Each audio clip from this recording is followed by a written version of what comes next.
Hello and welcome to HEROGEEK Presents, where we talk all things heroic. And today I have Cody, creator of Jack Irons' Steel Cowboy, which is a comic that I recently read. I really enjoyed it. The fact is that Jack Irons is pretty heroic in Western. So I do weird Westerns primarily in Mhm. my work, and of course, Steel Cowboy is a weird Western.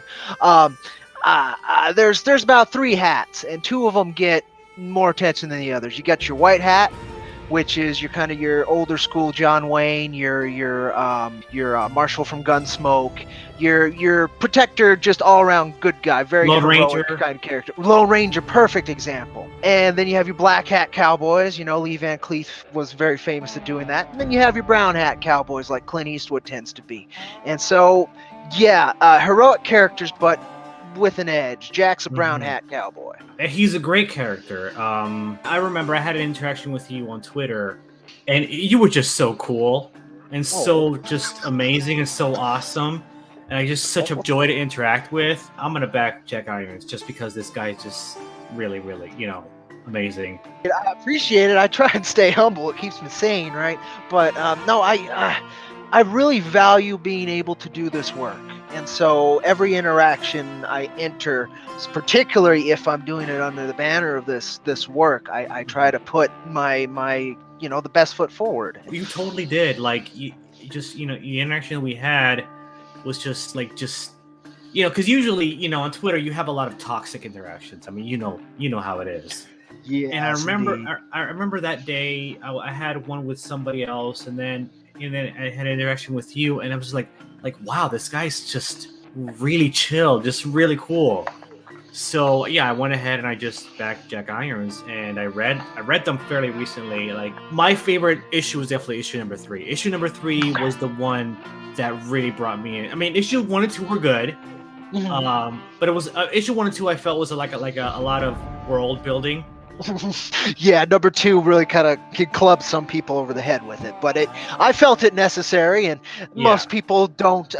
We've got a lot of different factors moving around in our books from our wonderful and very talented art team that really helps when I'm chatting somebody's ear off, and I built it in from the beginning. That's kind of it's a drunk guy rambling. It gave me an excuse to kind of get through some of the ideas a little bit more, learn a little bit more, and I try every issue, every attempt to grow, and I'm very glad. It sounds like most people really felt number 3 did what I wanted it to as the end of the origin trilogy, to really just kind of bring it home and sell what we're going to be continuing on with. Yeah, issue 3 was the one where I got to know Jack Irons as a character. It was the issue that had a lot of heart with the little girl and with Kitty also. I love Kitty's a great character too. She's a great character, and I like how you set up like him, Jack and her had a history. Well, thank you so much. I try to work, and I even mentioned it kind of in that issue. One of the main themes of Jack is the cyclical, repeating nature of history. It's something that somebody who has lived how he's lived and now stuck as how he lives would have to notice. And so Kitty and Sarah, the little girl, that's a cycle repeating again, and in that issue Kitty calls him on it, and he realizes he's got to go. It can't be a closed circle. If you repeat that, you don't grow, you don't go anywhere. That's when he goes back and says goodbye to her instead of just leaving. That had some great heart. I love that kind of stuff in a hero story. I love how Jack isn't stoic. He's got heart, he's got emotion. I love the way he wrote his dialogue, by the way. He speaks like a Texan, I grew up and continue to grow up in the Southwest. I'm in New Mexico right now as we speak, and that's where I was born. And so we're all over the place. We're really a hub for many different cultures through the West, and we have our caballero culture. We have regular cowboy culture. We have the native culture that's really been I've been blessed to know and been able to participate in. There's been just so many different voices, many voices, but one experience, right? And again, I try to honor that with what we're doing with Jack as a character, with my interactions, with everything I can, because that's just it's what makes me feel right, and what makes me feel like me. Jack is a great character, and definitely a character that I want to read more about. So I'm looking forward to upcoming issues of it. It's an unlimited series, no Okay. question. I built the character so that there's so many different kinds of stories you can tell. From past life stories that have nothing to do with Cowboy Jack, but have everything to do with something that made Cowboy Jack who he is. To what Ironverse Comics is. We have a manga that's been out for a while called Cactus Coyote, and it explores what the Anu Confederation, what the actual greater galaxy is like, instead of just the small patch of Earth that you've seen. That is set in the Jack Irons universe? Yes, it's all Ironverse Comics. Yeah. Tracker, Top Predator, we tried to get the 8-page intro mini to his series in issue 3. By the way, that is a great character. I love the history of how you set that up, and you told the origin of how they met. That action sequence, the way that it was paced, and that was just really, really well done. The action was really good in that action sequence. I loved it. Well, big theme in 3 again is that repeating pattern again. So by the end, it's the same kind of interaction from 2 different sides. Jack meeting Tracker at the beginning in the Old West, and then Tracker meeting him again in the future. And that pattern repeating again, and hopefully put enough intrigue that people want to know why Tracker showed back up after all this time. Showed back up 4, and is trying to hunt down and kill Jack. Yeah, a little bit. You'll see. My hope was to communicate that it was almost more of a science experiment, more of a prod and a test, and a seeing how Jack reacts and interacts now after all this time, and just kind of testing him and trying to get him intrigued so that he will follow what Tracker left him. So, like, with a character like Jack, who's lived as long as he has, who's immortal, it's really easy for a writer to fall into, like, well, this guy's just, super cynical and just doesn't care about anything or anybody. He just wants to keep him to himself. But you chose to not do that. You chose to have him, maintain, his heroism and his desire to help people, which is why I wanted you on the show, because I try to feature creators who are telling hero stories, and Jack Irons is a hero story. And well, thank you. Yeah. Ironverse Comics, our slogan is when reality belongs to evil, heroes are inevitable. That's the slogan for our entire. That's our mission statement at Ironverse Comics. That defines basically every of our characters, what they're doing, and of course the pillars of Ironverse Comics, the 4 horsemen and their different manifestations, is that evil, and so. That's inbuilt. Heroism is definitely inbuilt, and we're trying to tell unconventional heroes. Again, as you said, immortals tend to be cynical, or they tend to be all powerful, or they go the Vandal Savage route and become exceedingly evil. But no, Jack had to stay Jack because that's who he is, and so that never wavered. He just never knew really what to do with himself, and part of what this original series is giving him something to do with himself and seeing if he can find a path and find purpose in this unique life that's been very difficult, but that he has found beauty and love and all kinds of different things to both appreciate and feel kind of sorrow for, and hoping for redemption. So you have 3 issues like scripted already, right? I have issue 4 scripting sitting with our artist. We have the pre-launch on Indiegogo up right now. If folks are interested, just look up Jack Iron Steel Cowboy #4. You can probably find it. Oh, so the mailing list is up already on Indiegogo? Yeah, it should be mid-September we're launching. I'm hoping to have new pages to show beforehand, and that's up to our very talented line artist schedule to kind of fit in. So that's where we're at there, but I really appreciate that. And #4, of course, is kind of going where you expect. If you've read 3, he's venturing into hell, into corporate hell in this case, and what Famine Inc. has carved out of his chunk of Earth. And I'm really excited for that tale in particular, because it's a Eastern twist. Okay. No, go ahead.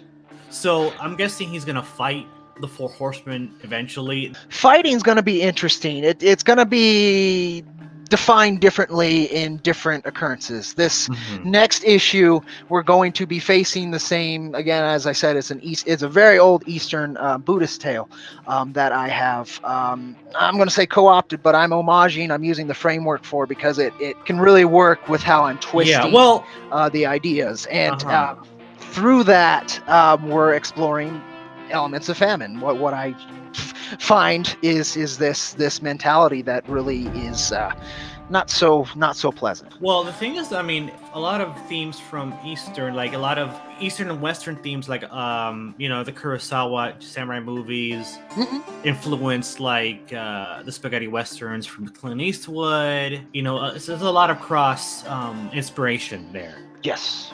So, Yes, absolutely. And that's why, I mean, there's a lot of there's quite a bit. There's rebirth. There's a lot of Christian themes throughout Jack Irons, from the Four Horsemen just being the pillars to begin with, to this bit of rebirth. But I don't play with solid lines. I don't take what I want per se, but I find what resonates with me. And if it resonates with me, I find that it fits together. And that's how I do a lot of my writing. And I've gone through a lot of different cultural and spiritual experiences. I've gone through a lot of different, connections with art that I want to communicate. And then you'll see that throughout the Jack Irons issues too. I mean, in the first issue, it was the biggest, most hopefully in your face was when I put RoboCop next to Unforgiven. I did the dialogue from RoboCop and I countered it with Unforgiven, and then they fight. I haven't seen either of those movies in a while, so maybe I'll check them out again. And I'll read the comic again. Unforgiven's a hard watch.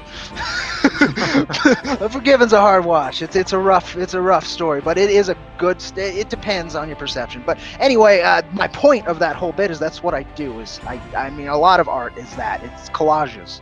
It's just a collage, a guided collage. It's trying to communicate your experiences. Yeah, I want to know more about the alien colonization and what there's a blockade around Earth or something. I want to know more about that. Well, that will be explored. Jack Irons takes place 20 years before Cactus Coyote. Cactus Coyote takes place in space after Jack Irons is a wanted outlaw in space at the point of Cactus Coyote. So obviously he breaks free of Earth. You asked specifically how many issues I have planned. Yeah, I only plan, I don't even tend to plan more than one issue ahead because I like it to be current. My partner in this, Dollar Coins, who does the manga Cactus Coyote, he's exact opposite. He has about 156 issues written. So he's a huge inspiration. But me, I don't want to move that close because I need it to resonate with who I am at the time I'm creating it. So I've got the next 3 issues planned out and plotted and what the main ideas are and such. But beyond that, I mean, it could be 20, it could be 30 issues before he leaves Earth. It could be 50 if I'm lucky. I could never reach it. There's a lot of that. So I play it, I play with time both in the books and in real life. So with Cactus Coyote, how many issues of that are there available now? Right now, there is a 42-page manga available for free through our website, ironversecomics.com. The links are right there. You can also read the first issue of Jack Irons there as well. Is that only digital, or can I get that physically if I wanted it? That's only digital. We tried to we ran a campaign for it. People did not show. This was a year and a half ago, 2 years ago. So we've been plodding along on that at different angles. We've actually got an ash can done that's Western style. It's colored. It's done with different line art besides his actual manga line art. We've got plans for that coming up, and I don't really want to spoil that either because it's coming up very quickly. One thing that I like how, well, I mean, this is a mature rated comic, but I like how you weren't gratuitous with it. No, I had no need. My main point with anything that was adult was to convey Jack Irons was a genesis. I mean, this is 16 years ago I came up with this idea. So I was a teenager. I was moving into that new perception of reality when adult thematics and ideas and concepts start pushing in and weighing and being ever persistent. And Jack was one of my coping mechanisms.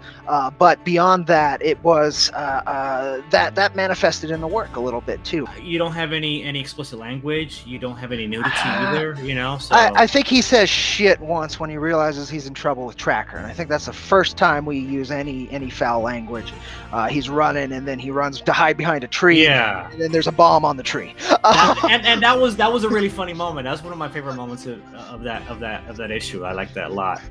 I would hope so. But But yeah, we the gore, the physicality, the weight is what I use the adult thematics to punctuate. I don't have much use for sexy in this tale, for instance. I don't have much use for extreme horror, right? What a horror book would do. It's got possibilities of horror, absolutely, and even some of the ideas, like issue 2, we have people like zombies. Melting. Yeah, like, you have zombies in there and stuff. So it's there, but none of it. Again, yeah, it's punctuation marks. It's not the main show. By the way, I would love to see Jack Irons just take on some zombies. Like, that would be really cool. Just an army of zombies, just him. Issue 4. Okay. He's riding right through. You saw him drive by a couple. Yeah. Issue 3. So it only gets thicker from there. The poor corporate slaves there. That would be pretty cool. Just see him shoot up some zombies. I want to see that. See something like that, and as we get further into the idea of Famine Inc., we'll get further into transhumanism, and your definition of zombie might change. Okay. Well, I mean, I would imagine, I imagine this being like a really cool animated series on like Adult Swim or something like that. Huge influences from Samurai Jack, and I was relatively impressed with what they ended up doing with the newer season. I was relatively impressed. It wasn't, again, it didn't go too gratuitous with what it, when they were like, well, we're going to put it on Adult Swim so we can do blood and we'll actually have him cutting people instead of just robots. So that was fine. This of course was before that season 5, so it was kind of interesting to see them go adult after I already had kind of taken that. Again, Samurai Jack is a singular culture, singular person who is trained and given experience from many different cultures to face a singular evil that faces us all.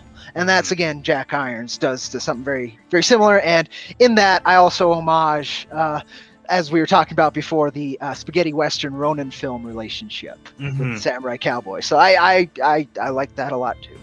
yeah, it's very cool. Definitely something I'm looking forward to reading more about. Are you gonna have any I can imagine you could do so much with this story. You can introduce like a barbarian character. Yes, that's one of the other things too, is that again we've built something that has limitless story potential. Jack himself does, but Ironverse Comics as a universe does as well.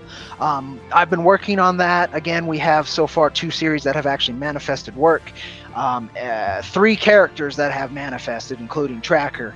But there were 2 others that have been announced. And Tracker could have his own spin-off series if you wanted him to. That was our attempt with trying to get the 8-page short in there, but didn't fund. So we're working towards it. But there's also Stephen Hugh, the Golden Monk, a whole different take in a different part of Earth. And then there's Lady Silverado, War's Sword, and she's actually the daughter of I like that name, Lady Silverado. Come on, that is. By the way, Silverado is one of my favorite Western movies. Oh, it's so good. I love that. So good. It's amazing. Kevin Costner gets to be a kid. I love and having that exuberance. I really do like that, and all the different characters play off each other really well. So we've got so much ambition, so much planned. We have a lot of the mechanisms in place. What we don't have is the funding, and that's how a lot of things kind of stall out. We're working at it. I can actually relate to what you're doing, because you're not just creating a single story. You're trying to create a universe with multiple books, multiple characters. I'm doing the same thing with what I'm doing with Paragon Prime. I have other writers working on other characters right now. So what I've been doing with Jack in particular is each issue is relatively self-contained. They each have their own thematic that is explored and then finished, but carries on to the next issue in some form. So I've tried to, it could end at 3 and it will be all right. It could end at 4 and it'll be all right. Though it shouldn't end. Exactly. But that's how I temper that ambition and try and keep it grounded in reality. And I think it's just good too, because if these end up in dollar bins, if these end up on eBay or something, and somebody gets them in a lot, I want that issue number 2 that they picked up that wasn't the number 1 to actually be worth their time still, and they get a full story and get interested, and maybe they'll go back and pick up number 1. I want that back issue feeling that it can be harder to get these days in particular. And I think it's just it's a wise investment over time to do that. But it's just a bet. I'll see. Have you had like any interest from any publishers or anything?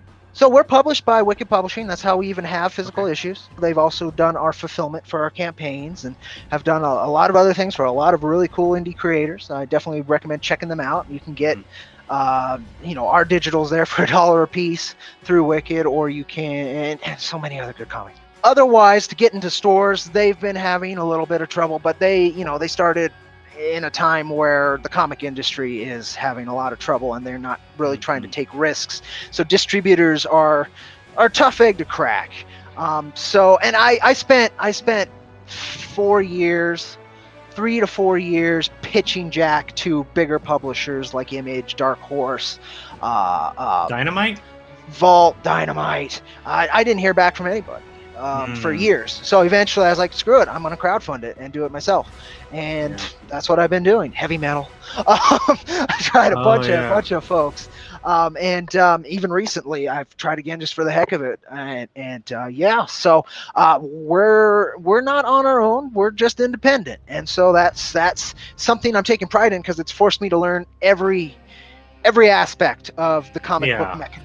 Yeah, from printing to every mechanism, networking, printing, editing, artistic relationships, contract deal, all of that I've been thrown into the deep water and told sink or swim. And so far we've been swimming. It's just been a lot of paddling to keep the head above water. But we've been able to, and who knows what will happen with number 4. My buddy Gilbert, who's doing the amazing book Galactic Rodents of Mayhem. Yes. I can't wait to get my copy. I think it's in the mail or about to be in the mail. He finally got. I don't know. I if saw you it printed. Yeah. But he went with Scout Comics. Yeah. Right. That was pretty good.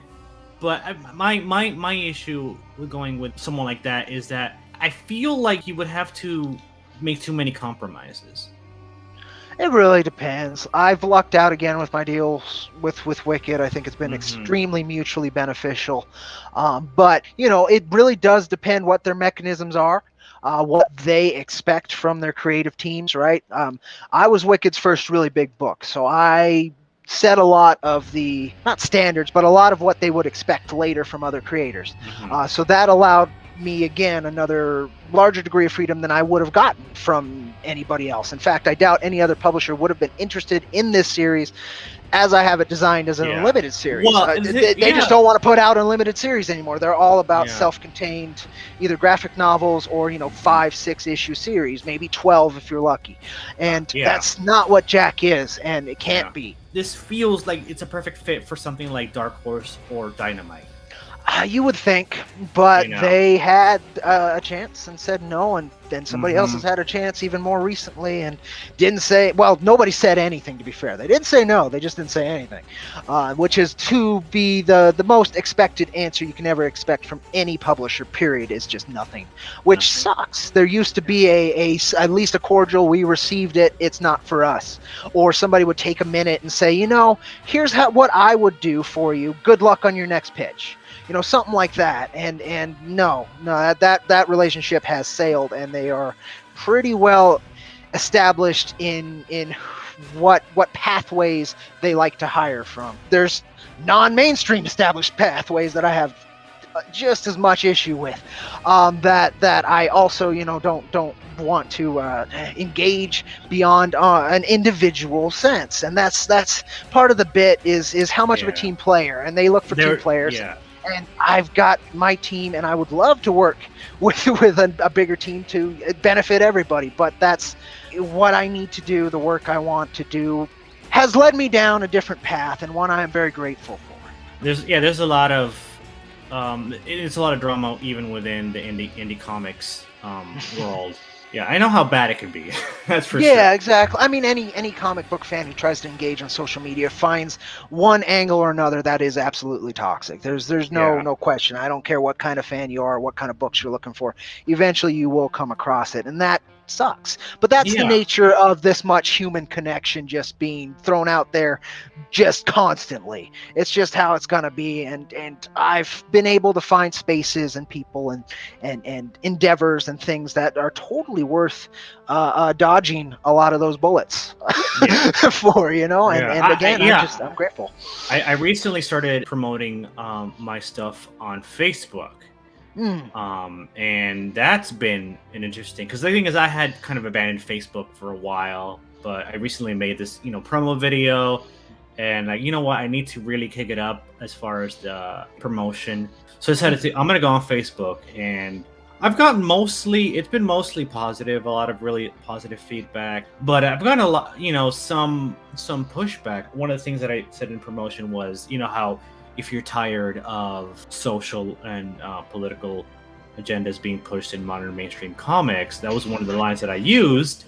And oh my god, that line itself just it is pushing a social or political agenda, which is leave me alone, but nonetheless it is one. You can't escape it. They've made politics everything, and that's how it is. It's again, I adapt to what things are and work for what I want them to be, but I know that at the end of the day, they'll only be what they are. Yeah. So it's, I never could wrap my head around Facebook. It wasn't like I ever got pushback or any problems. In fact, I don't get pushback. As you so kindly acknowledged at the beginning, I work very hard to be a very positive influence in the comic book community, no matter who they are, no matter who. And it's provided me a lot of boons, but also has made sure that I don't get direct negativity. I get cold shoulders. I get ignored, and that's fine. I can work around that. That's fine. It's just Facebook, I could never wrangle. We have a page there, I have a profile there, and I just couldn't figure out how to work that. Twitter, I've been able to bring, from no followers in 2018 to about, I think we're at 6220 right now. Wow. So and that's about 180,000 tweets. So I've worked very hard on Twitter. I understand Twitter, and so I've been very lucky on that platform, but you got to try everything. I'm now on Substack, like a lot of the mainstream is moving towards. I'm on Minds. I'm on Instagram. We've got our own website. Got to take every tool you can, and some of them you'll be able to use very well, some of them you won't. And I put the energy towards the ones that I figure out and can use relatively well. Yeah. You just got to figure out what can work, and I recommend that to everybody. There's so many free tools available that if you're not at least trying to learn new tools, you're really handicapping yourself in any kind of creative endeavor, let alone comics, which is a very multifaceted, we're talking about ambition, very ambitious, very creator-driven medium. It's don't handicap yourself. No, definitely not. And and I've had to learn to just ignore the toxicity on Facebook, for example. Like, I said that, and then they were like, "Oh, this is just Comicsgate. This is just you're just mirroring Comicsgate." And I was like, I said a couple of things like, why does that make me Comicsgate? I'm not affiliated. I'm not affiliated with them. I don't consider myself Comicsgate. I agree with a lot of their points and why the movement was started in the first place. Binary is easier to acknowledge than any kind of multifaceted, imaginative reality.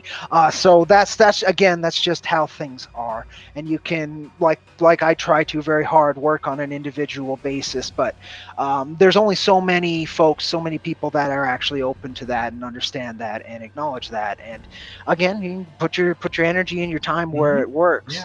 Yeah. And I'm very anti-authoritarian. It should be all through Jack Irons, and it's very much in a lot of what I end up talking about if I talk about anything other than comics. And I have a hard time seeing how people can be both anti-authoritarian and very happy to be authoritarian. And that's my biggest trouble with networking, with running a business, with a lot of the stuff, is that binary has to be accounted for. You cannot dodge it.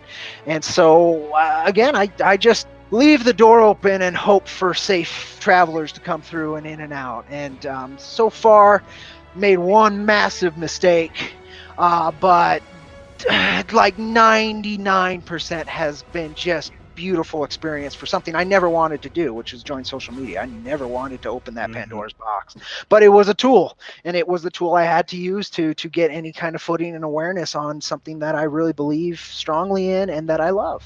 So sacrifice was made. That's how it goes. I've been told I have, strong, vehement opinions, and I can be hard-headed, and it's cost me a little bit here and there on Twitter, followers and people who I thought were friends of mine that didn't like my opinions. It comes with the territory, though, so I am who I am. Although I feel like having that happen and then having the people stay are the people who are worth their merit. Yeah, it really depends. I can't peer into souls, right? There's always the chance that somebody's looking for a tool themselves, and so they will sacrifice things to maintain that tool, whether it be a person or a network or something like that. But at the end of the day, all you can do is, as you said, you got to be you. And that's one of my core tenets is individualism. I acknowledge the beauty and the majesty of creation and each individual expression of it, and trying to lump all these things together is unimaginative and honestly just it breaks my heart over and over again when I see folks who would agree on a million other things just whack at each other over one thing that they can't even affect with this argument. It's that makes the social media work for me hard. But it's still something, I am appreciative for what we've been able to do through it. And I'm hoping I can continue to steer the ship in a way that allows us to do another couple thousand issues put out. Yeah. I was very happy. We've printed, we've shipped 2,000 issues at this point, which is pretty good for a smaller indie comic. I'm very happy with what we've been able to do on what essentially becomes my team's terms. And that's, again, something like we were talking about before that you don't always get in this industry, particularly depending on what kind of choices you make in how your work's going to get out there. Well, the work speaks for itself. That's essentially all you can hope. Read my comic, and it did. I mean, I liked it. It's unique, it's interesting, it's something. What were some of your influences? Like you said, Samurai Jack, Westerns, anything else? Like, I see a little Trigun in there. Yeah, a little bit. So if you actually read the Trigun manga, like I've very much tried, I've gotten through the Dark Horse volumes, I've gotten into Maximum.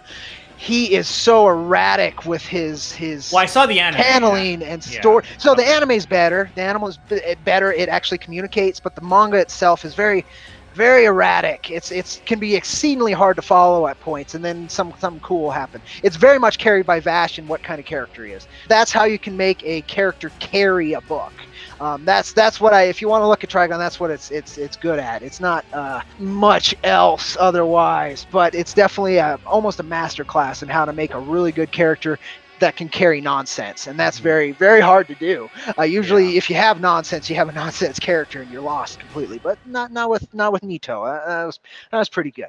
But Warhammer 40K, the 4 Chaos Gods. Just almost, it's not direct parallels at all, but it's that setup, that grimdark, that massive scale of a universe, that how dark can you make things and still keep any kind of light of hope, that kind of feeling, the character design wise, a lot of that. 40K was a massive influence on that. Ghost Rider brought me into comics. The Garth Ennis and Clayton Crane Road to Damnation run was the first thing that really sold me on what comics can be. I had never seen art that was that cool. That was the coolest art I had seen when I was a kid, and it's still pretty goddamn cool. And then Garth brought me into Punisher, and then I was just hooked on his storytelling, and then how he handles tactical situations and militaristic terms, and then gives heart to Frank, who is comics' biggest serial killer. There's a lot there. I try and read a little bit of everything if I can, but there's some things I don't connect with. Hellblazer was a big one too. what it explored and the attitude of John, and just trying to literally put as much of a middleman as possible in between these two paragons, or oh god, what's the opposite? They use renegade a lot in video games, but evil and paragons, and then trying to put that very human in between perspective.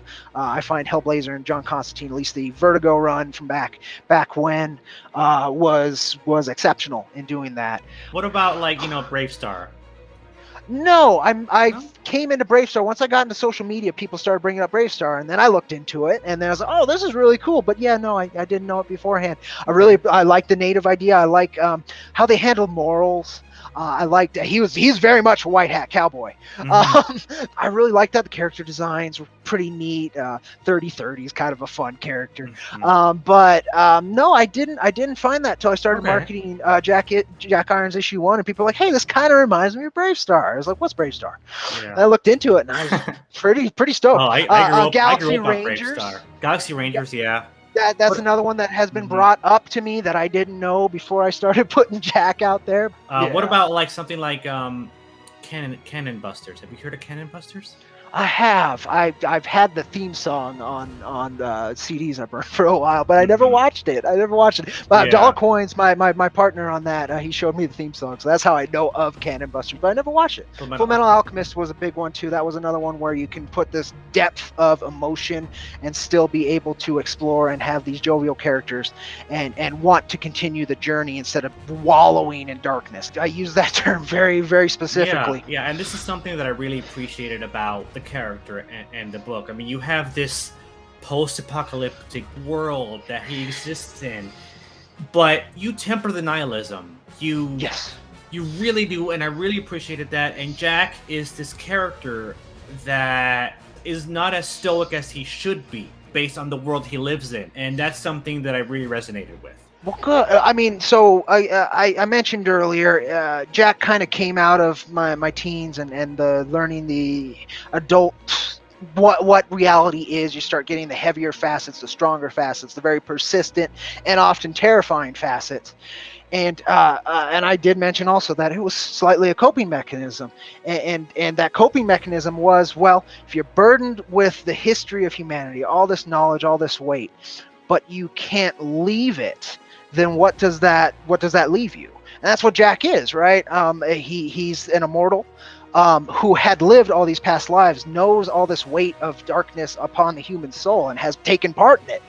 And he's now stuck. He can't kill himself to leave. He can't move on to anything. He's stuck as himself. So what's left?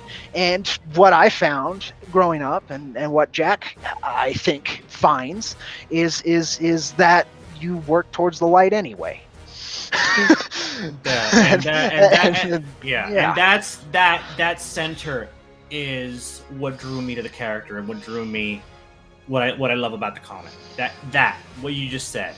And I'm curious, is do you plan on exploring some of his past lives, like maybe he was married at some point and had a family, or Yeah, very much so. Issue number 5. 4, we're dealing with that journey and introducing a little bit more, and it's more of an action tale. People wanted a bit more action. I did that in number 3, but I want to show that we can compete on that level while still. Again, you had mentioned fighting was the term you used, the horseman, and I didn't want to say that that's wrong, but it's not exactly right either. You could use conflict, but I want that term to be devoid. It doesn't have to involve violence, I guess. Well, the one that I imagine he would fight would be war. That was the only one I would imagine actual physical fight. Yeah, and that could very well occur. But anyway, that's the bit. So this conflict coming to head, you use the methods that will work, and they're not always necessarily what people expect from a comic book. And this isn't a superhero comic, but he's superhuman.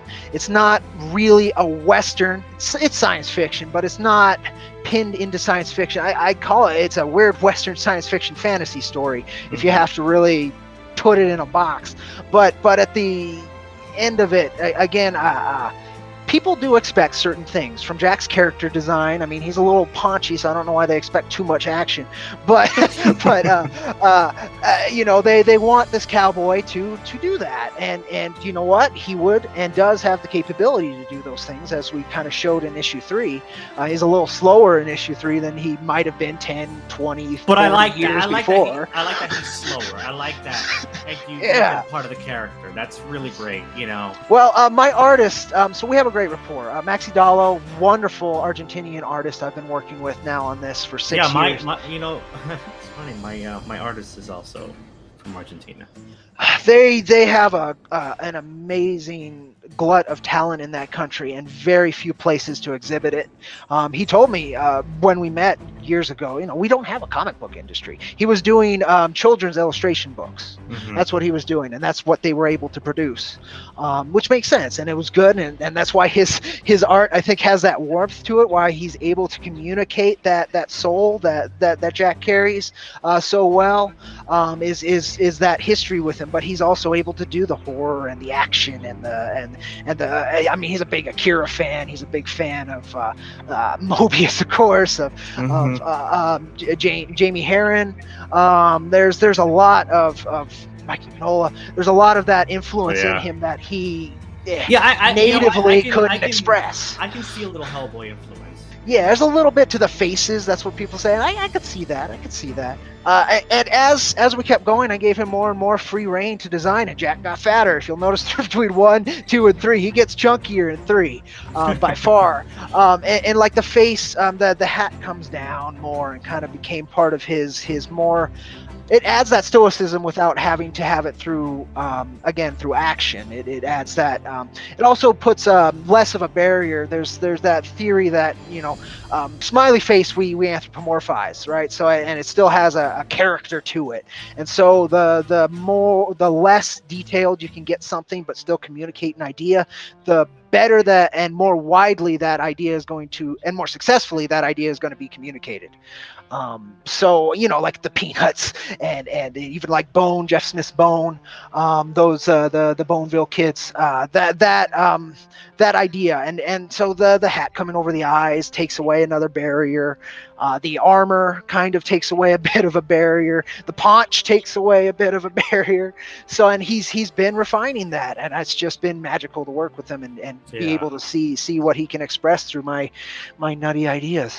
What Jack Irons reminds me of is something you would see in like Liquid Television on MTV. Remember that in the 90s? A little bit.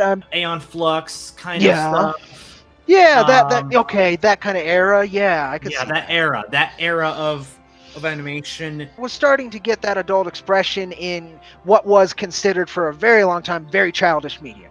And so some people really tested the waters. Some people just used the tools from both kind of concepts and spoke. There's a lot of ways to go about it. And as you said, we chose a very specific one, and I'm very glad it resonates with people. I mean, that's the biggest point of it, besides just me feeling like, you know, I need to get this idea out of me.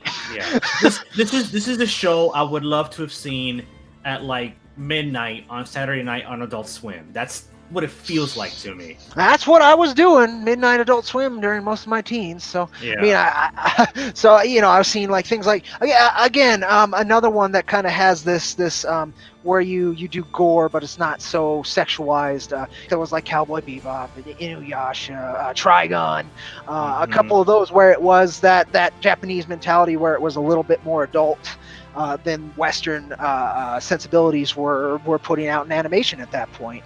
And you know, the grungiest we got for a long time there was Simpsons, right? That was super edgy. Yeah. I know so at that period, it was a breath of fresh air, like you're saying. It was this unique thing, and Image Comics was a bunch of people wanting to do something like that out of Marvel. They're kind of done with all that corporate structure and tried something different. And it's become something very different, but that idea and that concept and trying to communicate these different ideas. I mean, it was pervasive through that period, late 80s, early 90s, late 90s, that whole kind of circle there. Yeah, I'm very excited for the future of Jack Irons. I'm looking forward. I'm going to sign up for the mailing list for issue number 4 as soon as we get done here. All right, thank you. Because I didn't know you had that going already, so I'm gonna go ahead and do that.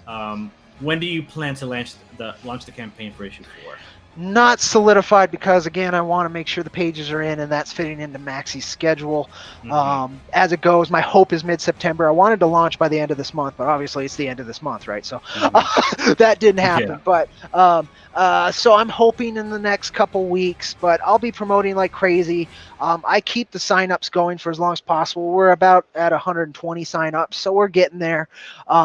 The last campaign I ran was for a hardcover collection of the 3 issues. I did see that. You know what? I gotta say, I'm a little annoyed that I didn't back that instead of the individual issues. I'm like, well, you wouldn't have gotten it because it didn't fund. So, we got really close. We got really close comparatively. But, I was poking at a new audience.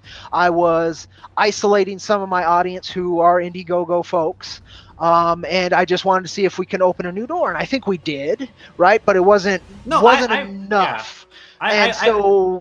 We'll see how it goes in the future. I do plan to return to Kickstarter, but right now we're going back to GoGo, and we're putting number 4 out as soon as we can. I backed a couple of books on Kickstarter, like Savage Sasquatch is one of them that I just got. Have you heard of that one? Yeah, I've heard of it, but I haven't followed it, so I'm not in it. I don't know it. I got that. I got We Are Scarlet. I got The Dusk. So it's not as if I'm against backing anything on Kickstarter. Yeah. I just prefer Indiegogo. Well, yeah, and it's different mechanisms, different audiences in a lot of ways, but some people just don't care, and I'm one of those too. I back things on Kickstarter pretty consistently, and same on GoGo. A lot of the folks I actually really engage with and really appreciate their projects, they do both. They tend to launch on Kickstarter, or they tend to launch on Indiegogo, one or the other, and then they'll do more after that original finishes. Yeah. And I think that's a decent model as well. That's what I was planning to do with the hardcover had it succeeded. But they're different platforms. The Indiegogo crowd is just as competitive, and I don't know if it's got as much of an audience as the Kickstarter crowd, but the Kickstarter crowd has a massive glut of projects, and so it's kind of hard as a creator to want to do either, because neither of them are optimal. my issue with that, if I dive into a lot of the campaigns on Kickstarter or an Indiegogo, well, on Indiegogo I find it easier to manage, but if I go on Kickstarter and I just dive into what projects there are, I'm gonna just not have any money. Yeah, no, it's insane, and there's so much talent. There's really cool stuff. I have to limit myself, Well, I have to limit myself. Yeah, no, you have to. This industry is one really unique where, not every film watcher wants to make a movie, has an idea for a movie. Not every novel reader wants to write a novel or create that kind of work. But comic fans, they tend to have something they want to tell. They tend to have something, and they believe it. And I'm so glad I'm seeing so many people able to do so. But it's it is it makes for a very passionate and very competitive scene to work in for what is essentially a very hard to sell product. Yeah, you remind me a lot of another buddy of mine. He's also on Twitter, Cider Hype. He's doing the Colossals. No. He might. I mean, it might have come by, but yeah. It's not one that clicked with me right away. You and him remind me a lot of each other. Oh, right on. Like the way you speak, your pattern of speech, and how excitable you are, and how passionate you are. I've sold this work of my passion for it, so I'm happy to communicate that. I'm happy to share it with people, and I'm glad other people can communicate similar passion, because it's something that we need more and more on this place for whatever you're doing. Yeah. So I think that's gonna be it. But do you do interviews on your channel? Rarely, Okay. but I do. Okay. It's very rare. I've been so inconsistent on my channel. It's changed. The most consistent thing I've been posting recently is AI art because I can create that in the background while I'm doing other stuff and then schedule it for each day. This interviews is hard for me to lock down, but I do them. Well, I'm actually very flattered that you carved out the time to do this. That's amazing. Well, I'm glad it worked out. We were back and forth trying to figure it out there for a bit, and I just I need to get back out there, and I really appreciate having another platform to speak and just to connect to people, because again, that's how I built any of this is this kind of work. And though there have been a lot of periods where it's just too exhausting for me, this year has been a complete nightmare in a lot of ways. It's an important part of all of this, and this is important to me, so it's something I'm very grateful to have another opportunity for. Yeah, that's great. I'm going to be doing a review of Jack Irons. I'm trying to record it this week. All right, well, that's going to be it for today. I want to thank Cody for coming on. Thank you so much. Yeah, it was great. All right, guys, tune in next time to HEROGEEK Presents, where we're going to be featuring another creator that has a passion for telling hero stories. Later.